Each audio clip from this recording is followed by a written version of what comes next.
कुछ विशेषज्ञ ये भी कहते हैं कि मान लीजिए गवर्नमेंट ने फिक्स कर दिया आपकी 10, 20, 50, 100 क्रॉप्स को फिक्स कर दिया कि इनकी ये MSP होगी। जैसे सरसों लहरा रही है आज खेत में, तो हम मान लेते हैं सरसों का 10 रुपये का MSP इन्होंने मान ली फॉर एग्जाम्पल। तो वो कहते हैं कि जब ओपन मार्केट है, पूरे वर्ल्ड में ओपन मार्केट है और आपने 10 रुपये कर दी और वो मार्केट हो सकता है 5 रुपये का चल रहा हो, अगर वो मार्केट 15 रुपये का चल रहा होगा वर्ल्ड में, तो 10 रुपये में आपके बिकेगी, सभी ले लेंगे और शायद किसान भी ना बेचे 10 रुपये में, वो 15 रुपये में बेचेगा। लेकिन जब अगर वर्ल्ड में वो 5 रुपये की सरसों चल रही होगी और आपका देश में सरसों का रेट 10 रुपये है, तो वो 5 रुपये का ओपन मार्केट के लोग जितने भी हैं वो ले लेंगे सारा, और आपकी देश की सरसों रह जाएगी। बहुत अच्छा सवाल उठाया आपने, मैं इसका जवाब देता हूँ। देखिए, सरकार के पास ये अधिकार हैं कि अगर कोई चीज़ विदेश में सस्ती है तो एक एंटी डंपिंग ड्यूटी, जैसा कि आपने अभी देखा है कि चाइना के माल को डिप्रोमोट करने के लिए, क्योंकि चाइना से बहुत सस्ता सामान हमारे हिंदुस्तान में आ रहा था और हमारे यहाँ की इंडस्ट्री तबाह हो रही थी, तो एंटी डंपिंग ड्यूटी लगा सकती है और कस्टम ड्यूटी बढ़ा के उसको रेगुलेट किया जा सकता है, और करती भी है सरकारें। तो क्यों नहीं ये कि किसान के हित में किया जा सकता है? जब तक सरकार चेतेगी तब तक तो बहुत सारा इंपोर्ट हो चुका होगा ना। नहीं, ये तो सरकार के पास मोड पे तो रहती नहीं है कि चीजें। आजकल इलेक्ट्रॉनिक युग में डे टू डे की मॉनिटरिंग रहती है कि किस दिन कितना एक्सपोर्ट हुआ, कितना इंपोर्ट हुआ, कितना आ रहा है, कितना जा रहा है। तो इसमें चेतने के लिए मैं नहीं समझता विजन की जरूरत है। तो है, नहीं, उसकी संभावना है, उस संभावना का समाधान हमारे पास है। चूंकि हम उद्योगों को बचाने के लिए जब एंटी डंपिंग ड्यूटी लगा सकते हैं, रिस्ट्रिक्शंस लगा सकते हैं, तो किसान अपने किसान को बचाने के लिए लगा सकते हैं, बिल्कुल लगा सकते हैं। तो इस तरह की बात करना। दूसरा, जो MSP पे बार बार ये कहा जा रहा है कि भाई इसको नहीं घोषित किया सकता, बात इतनी सी है, 8 रुपये किलो का गेहूँ 60 रुपये तक, 8 रुपये किलो का आलू 60 रुपये तक बिक रहा है, वो ये कह रहा है मुझे 12 रुपये दे दो, 13 रुपये दे दो। हम उस पक्ष पे भी हम उस पक्ष मैं समझता हूँ कि किसान को उसका वाजिब हक मिलना चाहिए और कोई भी चीज घाटे में नहीं बेची जा सकती। MSP वर्सेस MRP, इस पे भी हम आएंगे, लेकिन अभी MSP को समझ लेते हैं। चूंकि एक मिनट में, चूंकि हर कोई उत्पादक, देखिए लेट मी फिनिश एक मिनट प्लीज। एक ये चीज होता है कि मेरी क्रॉप का मुझे नहीं मिला पैसा, और ये एक दूसरी ये चीज होती है कि मेरी क्रॉप का मुझे कम पैसा मिला लेकिन सामने वाला ज्यादा कमा रहा है MRP पे, तो मुझे कुंठा होती है कि यार मैंने तो 10 रुपये में बेच दिया लेकिन उसने उसके 20 रुपये या 30 रुपये में कर लिए। ये जायज़ है, ये उसका रोष जायज़ है।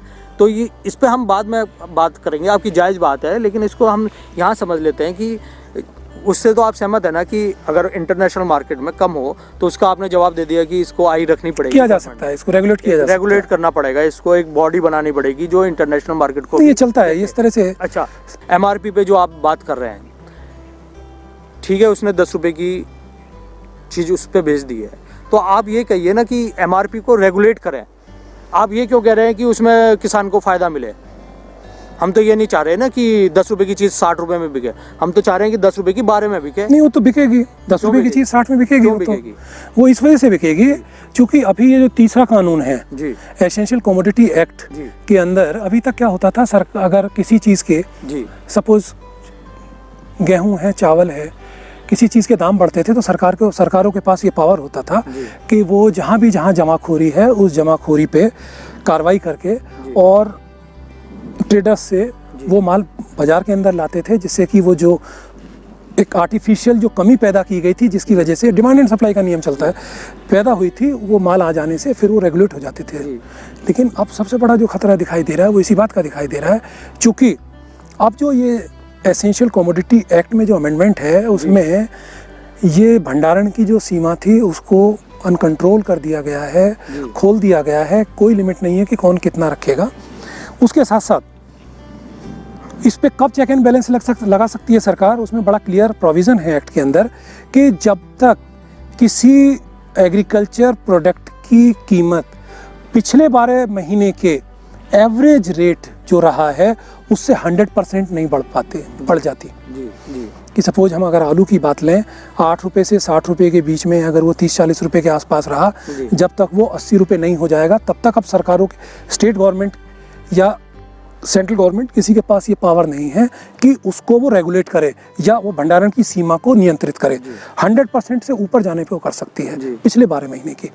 अब सपोज 40 से वो 70 हो गया, नहीं कर सकता उसको, क्योंकि 100% होने में अभी 80 रुपये होना बाकी है, 70। अगले साल वही जब एवरेज रेट निकाला जाएगा तो उस एवरेज रेट 70 रुपये के हिसाब से वो बढ़ के आएगा। वो एवरेज रेट 60 रुपये आया तो जब तक वो 120 नहीं हो जाएगा उससे अगले साल, तो इस तरह से तो इसको महंगाई को रोक पाना बड़ा मुश्किल हो जाएगा और रेगुलेट नहीं कर पाएंगे। तो ये सबसे बड़ी समस्या जो है ये आम आदमी के लिए बहुत बड़ा खतरा पैदा हो रहा है। ये जो समस्या है ये किसानों से ज़्यादा इसका नुकसान आम आदमी को होगा और खाने पीने की हर चीज़ महंगी होगी। और हिंदुस्तान में जो कि आप जानते हैं कि गरीब मुल्क है और 70% लोग सिर्फ 20 रुपये रोज़ पे, अर्जुन सेन कमेटी की रिपोर्ट थी कि 20 रुपये रोज़ पे गुजारा करते हैं, तो ऐसे में वो खाने की पीने की चीज़ कैसे खरीद पाएंगे। ये समस्याएं बिल्कुल सामने आने वाली हैं और सरकार को निश्चित रूप से इस पर कुछ ना कुछ सोचना चाहिए। तो ये दोनों एक्ट, किसान का और ये एसेंशियल कमोडिटी एक्ट जो है, ये तो दोनों अलग अलग है ना। तीन एक्ट में तीसरा एक्ट ये एसेंशियल कमोडिटी अमेंडमेंट एक्ट जो है, तीसरा एक्ट है, ये किसान पे डायरेक्ट तो इफेक्ट नहीं डाला ना। नहीं, डायरेक्ट सवाल जब हम बात कर रहे हैं, प्लीज ये डायरेक्ट मैं वो तो आज समझने के लिए हम लोग मैं बताता हूँ क्योंकि आम बोलचाल में बात ये आ रही है कि ये तीनों एक्ट किसान आंदोलन इन तीनों एक्टों के लिए कर रहा है, लेकिन इस वाले एक्ट से एक आम मध्यवर्गीय व्यक्ति प्रभावित होता है, ना कि किसान डायरेक्ट रूप से। नहीं, किसान तो कंज्यूमर के रूप में तो वो प्रभावित हो रहा है, लेकिन प्रोड्यूसर के रूप में नहीं हो रहा है ना। किसान तो अपना माल 6 रुपए में बेच गया, वो तो अब एक किनारे बैठा है। अब क्या है, ये कॉर्पोरेट जो है या ट्रेडर है उसका मुनाफा है कि वो उसको 8 रुपये 6 रुपये से 8 रुपये से जो है 60 रुपये में बेच रहा है, वो उसका मुनाफा है और नुकसान किसका है, आम आदमी का है। तो जो किसान कह रहा है, बार बार किसान ये कह रहा है कि ये जो कानून है ये कॉर्पोरेट को फायदा पहुंचाने का कानून है, किसान को इससे कोई फायदा नहीं होने वाला है। मैं इस बात मानता हूँ आपकी, किसान को कोई फायदा नहीं हो रहा है, इससे नुकसान हो रहा है, नुकसान ही हो रहा है, लेकिन क्योंकि उसको दाम नहीं मिल रहा है। और एक तरफ वो अपनी जब फसल को देखता है कि मैंने जिस आलू को 8 रुपये में बेच आया और मुझे अब ये खरीदना पड़ रहा है, मुझे 40 रुपये और 60 रुपये का, उसका दिल जलता है वो, क्योंकि किसान कहीं ना कहीं उपभोक्ता भी है, किसान कहीं ना कहीं आम आदमी भी है, और बेचने के बाद में वो उस सामान का मजे की बात ग्राहक भी है कि मान लीजिए अगर वो 6 रुपये का आलू बेचता है, वो 60 रुपये में बेच रहा है और उसमें उसको एक अच्छा परसेंटेज मिल जाता है, तो किसान का दिल नहीं जलेगा। एग्जैक्टली, उसको वाजिब कीमत तो मिलनी चाहिए। तो शोषण हो गया ना, कॉर्पोरेट और किसान मिल जाए तो वेल एंड गुड है, एक आम आदमी पिस जाए वो बढ़िया है। मतलब किसान ये चाहता है कॉर्पोरेट अपने मुनाफे में मुझे भी जोड़ ले और आम आदमी की ऐसी की तैसी कर दे, ये किसान चाह रहा है। ये चाह रहा है, दो चीज़ें हैं इसमें, एमआरपी और नहीं, मुझे क्वेश्चन पूछने दीजिए। एमएसपी पे मैं सहमत हुआ, किसान ने तो कभी नहीं कहा कि 60 रुपये बिकना चाहिए, तो वो रोष क्यों पैदा कर रहा है? किसान कभी नहीं कहा 60, तो किसान ये कहता है कि भाई जिस तरह से मेरा तो 8 रुपए में बिक गया, 8 रुपए की चीज बिक गई, अब वो 60 रुपए में बिक रहा है, मुझे 12 रुपए की एमएसपी देने में सरकार को क्या दिक्कत है? किसान का ये। और दूसरा, बार बार इस बात को कह रहा है कि ये जो कानून है इससे कॉर्पोरेट को फायदा हो रहा है, आम आदमी का नुकसान हो रहा है। ठीक है, और आम आदमी वहाँ किसान भी है जो है, आम आदमी की लड़ाई लड़ रहा है। आपका कहने का कह सकते हैं आप इसको कि किसान कमोडिटी निश्चित रूप से ये आम आदमी के नफे नुकसान वाला कानून है, तो उसके बचा रहा है कॉर्पोरेट की लालची निगाह से आम आदमी को, किसान। ठीक, अच्छा, ये जैसे एमएसपी की गणित बनती है कि भाई इतना खर्चा लगा, इतना ये लगा, इसका इतना प्रॉफिट है, और इतनी कमेटी बनती है और फिर वो एमएसपी पे गणित लगा के बताती है कि ये मिनिमम सपोर्ट प्राइस होना चाहिए, तो क्या एमआरपी की किस तरह से गणित बन सकती है? निश्चित होना चाहिए। देखिए, दुनिया में जैसे गरीबी रेखा है तो कहीं ना कहीं अमीरी रेखा भी कोई लिमिट होनी चाहिए। एमआरपी के लिए आपके पास कि एक आदमी को कितना मुनाफा चाहिए, देखिए ये एक आदमी को कितना मुनाफा चाहिए हमें तय करना पड़ेगा जी।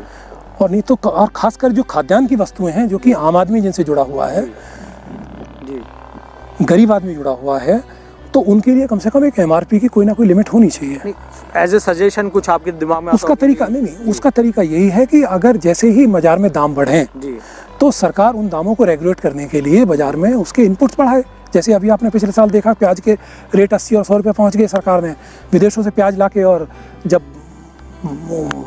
सप्लाई किया तो रेट नीचे आ गए। तो ये डिमांड एंड सप्लाई को, चेक एंड बैलेंस को खत्म कर रहा है ये कानून। सबसे बड़ी समस्या ये है, चेक एंड बैलेंस को रहने दीजिए आप उसको, और उसको कंट्रोल करिए। सरकार की ड्यूटी है कि भाई वो ट्रेड को और किसी भी कीमत इतनी ऊंची ना जाने दे जिससे कि आम आदमी का भुखमरी के कगार पे ना पहुंच जाए। जैसे एमएसपी की हमने एक लाइन ड्रॉ कर दी, तो एमआरपी की लाइन कहाँ ड्रॉ कर सकते हैं? ये सरकार को तय करना है। एज ए ये ट्रेडर सरकार मिलकर तय करे इसको क्या करना है। एज ए बुद्धिजीवी, एज ए विचारक, एज ए समाज सेवी, आपका क्या लगता है कि एमआरपी की लाइन यहाँ ऐसा मैं ऐसा कोई वो नहीं दे पाऊंगा, मैं ऐसा तथ्य नहीं दे पाऊंगा। मैं समझता हूँ कि हाँ। 2 गुना 3 गुना मुनाफा बहुत है जी। एक ट्रेडर के लिए, जिसने को ना कोई खेत में पानी लगाया है, ना बीज लगाया है, रात में कभी जी परेशान हुआ है। नहीं, हमें इसकी भी तो परिभाषा करनी पड़ेगी कि ये एमआरपी कितनी होनी चाहिए। एमएसपी की तो परिभाषा सरकार ने बता दी, किसान भी बता रहा है, एमआरपी की परिभाषा कौन इसको बताएगा? मैं तो आप जैसे बुद्धिजीवियों से पूछा हूँ कि एमआरपी की परिभाषा क्या? बड़ी सीधी सी बात है। एमआरपी 10%, मैं बताता हूँ, 5% उसका मुनाफा होना चाहिए। कोई भी वस्तु बाजार में एग्रीकल्चर जिन्स को छोड़कर हर एक की एमआरपी फिक्स होती है ना। जी जी जी जी जी। वो कैसे फिक्स होती है जी, आप बताइए मुझे। आप बताएं, मैं तो आपसे जानना चाह रहा हूँ कि देखिए, हाँ। जब किसी चीज़ की कॉस्टिंग निकाली जाती है, किसी भी चीज़ की, तो उसमें निकाला जाता है कि भाई ये मेरी लेबर कॉस्ट है, ये मेरा रॉ मटेरियल कॉस्ट है, ये मेरा इसमें मैन्युफैक्चरिंग कॉस्ट है। उसके बाद में टोटल कॉस्ट आई, इस पे मेरा इतना मुनाफा है, इतना ड्यूटी है, एक्साइज ड्यूटी, सरकार की ड्यूटी, टोटल इतना ये एमआरपी हो गया है। जी। तो इसका सेट प्रोसीजर है। जब वो चीज़ें दुनिया की तमाम वस्तुओं की लागू हो सकती हैं, तो वो चीज़ कृषि के क्यों नहीं लागू हो सकती? दुनिया में कोई भी व्यक्ति जो अपना कोई प्रोडक्ट बनाता है वो अपनी कीमत खुद तय करता है, लेकिन किसान कोई अधिकार नहीं है कि वो अपनी कीमत तय कर सके, क्योंकि वो इतना असहाय है, क्योंकि वो इतना आत्मनिर्भर नहीं है कि अपनी फसल को 6 महीने रोक सके। जी जी। आप अगर किसान को इतना आत्मनिर्भर बना दें कि वो अपने प्रोडक्ट को मार्केट में रेट बढ़ने के बाद बेचे, तो ये समस्या ख़त्म हो सकती है। लेकिन हिंदुस्तान का 70% किसान इतना गरीब है कि उसके पास पैसा नहीं होता बीज खरीदने के लिए, उसके पास पैसा नहीं होता पेस्टिसाइड खरीदने के लिए, खाद खरीदने के लिए। हैंड टू माउथ रहता है, और जैसे ही फसल पकती है उसको लेके दौड़ता है फिर वो अपने बेचने के लिए। तो सरकार दूसरा तरीका यह है कि किसानों को इतना आत्मनिर्भर बनाए आर्थिक रूप से कि वो अपनी फसल को रोक सकें, और उसका जब वाजिब दाम मिले तब बेचें। तो ना तो उसका कॉर्पोरेट मुनाफा ज़्यादा उठा पाएगा, लेकिन अभी कोई ऐसी संभावना दिख नहीं रही है कि किसान को आर्थिक रूप से आप इतना समृद्ध कर सकते हैं, क्योंकि समृद्ध तब होगा जब उसको मुनाफा वाजिब दाम मिलेगा। वाजिब दाम मिलेगा तो हो सकता है 10 साल बाद में उसके पास इतने पैसे हों कि वो अपनी आधी फसल बेचेगा और आधी को रोक के रखेगा। तो फिर सरकार को बीच में इंटरवेन करने की जरूरत नहीं होगी, फिर वो रेगुलेट खुद करेगा अपने जिन्स का दाम रेगुलेट करना। वो जान जाएगा कि ये मेरा फसल है, मैं इससे कम पे नहीं बेचूंगा। मजबूरी है, मजबूरी में बेचना पड़ता है उसको। बहुत बहुत धन्यवाद नयन नागर जी, आपने अपने ज्ञानवर्धक तथ्यों से हमें एमएसपी और एमआरपी के साथ साथ किसानों की बदहाली के बारे में भी बताया, और बताया कि आज आवश्यकता एमएसपी और एमआरपी को गठित करने की नहीं है, किसान को सुदृढ़ करने की है। आप सही दाम आप किसान को दिलवा दीजिए उसकी उपज के, उसको सुदृढ़ बना दीजिए, और वो अपनी उपज का सही दाम मार्केट से, ओपन मार्केट से स्वयं ले लेगा। कुछ वो बेचे, हाल में बेच के, त्वरित बेच के, और कुछ स्टॉक करके उसको वो ओपन मार्केट का एक हेल्दी प्लेयर के रूप में वो उभर के आएगा, ऐसा नयन नागर जी का कहना है। और ये एक बहुत बड़ी खाई है, मैं इस बात से सहमत हूँ एमएसपी और एमआरपी पे। जिस तरह से एमएसपी की एक डेफिनेशन और गणित क्रिएट की गई है, उसी तरह से एमआरपी की भी एक डेफिनेशन होनी चाहिए और उसकी एक कैलकुलेशन होनी चाहिए कि इसकी बॉटम लाइन और इसकी ये अपर लाइन होगी, ये एमआरपी पे भी होनी चाहिए। और एसेंशियल कमोडिटी एक्ट के लिए जो आवाज़ें उठाई जा रही हैं वो एक आम आदमी की आवाज़ है, जिसको किसान अपने आंदोलन के साथ उठा रहा है। हालांकि बातचीत में ये आया है कि किसान को अगर उसकी एमएसपी अच्छी मिल जाए तो वो एमआरपी से ज़्यादा उसको गुरेज नहीं होगा, लेकिन फिर भी किसान एक तरह से प्रोड्यूसर है तो कहीं न उपभोक्ता भी है, उसको ले भी रहा है, और एमआरपी पे कहीं ना कहीं किसान और एक आम मध्य वर्ग पे वजन भी पड़ेगा। तो ये निश्चित तौर पे एमआरपी और एमएसपी वर्सेस एमआरपी जो है, इस गणित को समझना पड़ेगा और इस पे ध्यान देना पड़ेगा, जिससे कि सामाजिक ताना बाना और भारत की संरचना की अखंडता बनी रहे। हरदंदी कहीं से नयन नागर जी और प्रशांत जय हिंद, जय भारत। लास्ट में नरेंद्र नागर जी का आपसे एक संदेश है, उसे ध्यान से सुनिए।